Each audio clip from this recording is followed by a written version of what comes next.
Hello అండి. తల్లిపాలు అనేవి ఎంత ఇంపార్టెంటో మనందరికీ తెలుసు. అలాంటి తల్లిపాలు అనేవి డెలివరీ అయిన వెంటనే స్టార్ట్ చేయడం చాలా ముఖ్యం. ఎందుకంటే తల్లిపాలు డబ్బా పాలతో గానీ, ఆవు పాలతోని గానీ కంపేర్ చేస్తే చాలా ఈజీగా డైజెస్ట్ అవుతాయి.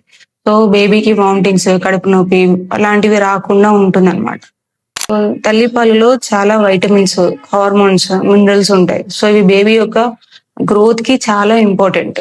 ఇంతే కాకుండా తల్లి పాలలో చాలా essential amino acids, essential fatty acids ఇలాంటివి ఉంటాయి. సో, అవి బేబీ యొక్క బ్రెయిన్ డెవలప్‌మెంట్‌కి చాలా ఇంపార్టెంట్. సో, అందుకే తల్లి పాలను 2 సంవత్సరాల వరకు పట్టివ్వాలని చెప్తాం.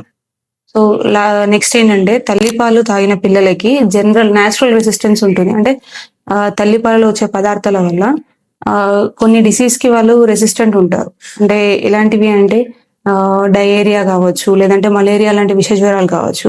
సో, ఇలాంటి వ్యాధులు వాళ్ళకి రావడం చాలా తక్కువగా ఉంటుంది. అండ్ తల్లి పాలలో ఏంటంటే యాంటీబాడీస్ ఉంటాయి. అంటే ఇమ్యునోగ్లోబిన్స్, లింఫోసైట్స్ ఇలాంటివన్నమాట.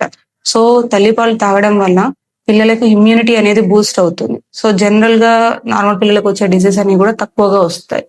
ఇంతే కాకుండా తల్లిపాలు తాగిన పిల్లలకు ఫ్యూచర్‌లో ఎలర్జీస్, ఆస్తమా లాంటివి వచ్చే ఛాన్సెస్ తక్కువగా ఉంటుంది. అలాగే డయాబెటిస్, ఒబేసిటీ ఇలాంటి డిసీజ్ వచ్చే ఛాన్సెస్ కూడా చాలా తక్కువగా ఉంటాయి.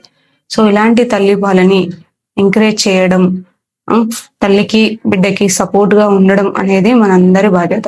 Thank you.